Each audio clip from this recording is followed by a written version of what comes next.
You can study on Coursera for free. In one of my previous videos, I had explained the step-by-step process of applying for the financial aid on Coursera and ultimately receiving a free certificate. So the video went viral, it received thousands of views and hundreds of comments and questions. So I just decided to make this video to answer your most frequent questions, okay? If you haven't seen the previous video, just go check it out. I'll put the link in the description and then come back here and watch this video. Let's go. Hey everyone, my name is Ilnur, I'm an educational consultant, and on my YouTube channel I usually share some education related content, and yeah, if you like these kind of things, go check it out and maybe you would even consider subscribing. So yeah, let's go and see your most frequent questions, okay?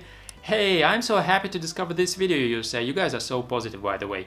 Does the financial aid cover everything, complete or partial? So the financial aid on Coursera covers everything. You apply for a course and you receive the free certificate if you get approved for the financial aid. Okay. Second, is it okay if I apply for financial aid for multiple courses at the same time? Will they approve? By the way, great video, thank you. Okay, so this is a very frequent question. You guys are so impatient. What I've done, I've always applied the courses only one by one. I haven't applied like multiple courses all at once, okay? And as I was explaining in my previous video, what I did was this.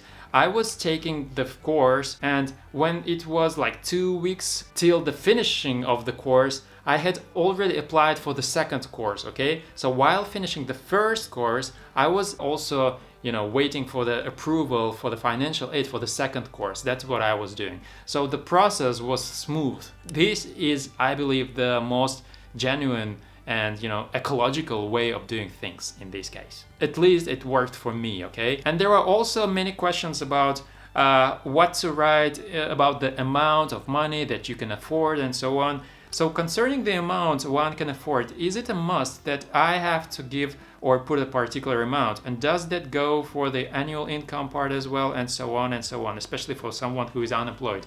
As far as I know, this doesn't really matter. You just put 0 there and it's okay. So there was another question here, by the way, about it. Hi, can I actually type $0 in the area where it asks how much you can pay? Yes, you actually type in 0. So if you cannot afford paying for a certificate at the moment, these must not stop you from learning, right? So don't bother about these things, just type in 0 and go with it. I've tried it myself, as I was telling you guys, I never got rejected. I hope you will not too. And there are also lots of questions about specializations. You guys are always impatient, right? You want to apply for a specialization and get all the 5 courses within a specialization for free, but this is not how it works, unfortunately. So if a specialization has 3 or 4 or 5 courses in it, you will have to apply for the financial aid for each of these courses separately. There is no such thing as applying for the financial aid for a specialization. Sorry guys. And honestly, I do not know how it works with a specialization in terms of after finishing all the 5 courses within a specialization, how they will give you a document, a diploma in the end or something like that. I don't know, but I think if you finish the courses one by one, most probably you will receive a final document, a diploma or whatever, as if you have been doing the whole certification course, because you obviously have all these courses. Please, if someone does that, just comment and we will also know how it works. Thanks. Next question. Nice video. Thank you guys. Can we start the course if we have applied for financial aid but our application is still pending? No. The answer is no. In fact, they warn you there, right? That if you start the course after applying for the financial aid, but without receiving the financial aid approval, the course will be counted as just a normal course, like a free course, but without a certificate. That's the point. That's the uncomfortable thing about all this process, that you will have to wait for 2 weeks, as I was saying. So yeah. Unfortunately, there are no shortcuts here, okay? But you gotta wait. You gotta wait for 2 weeks, and after that, you will receive the financial aid approval, and then only you should start actually going through the course. So yeah, next question. Hey, great video and good explanation. You guys are so positive. How many times can I apply for the financial aid and be accepted?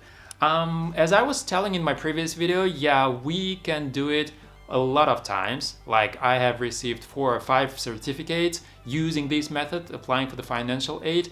So I'm pretty much sure that there are no limits about this. Next question. Hi, I actually applied for the financial aid for the course, but every time it's stuck on the last 2 boxes. I tried to write 150 words but don't know what went wrong. So I didn't submit my application. Can you please help, you guys say? So this is also a very frequent question, okay? I know how it feels. You are typing a text, okay? And it feels like, oh my goodness, this is a huge text. I must be like 500 words here. And you copy paste it into the box and it doesn't work. It shows the red box there. And in fact, if you go actually check it into the statistics tool in Microsoft Word, it usually shows that you have less than 150 words and you're like, what? I thought it was 1,000, but it's not, okay? You go and just check it.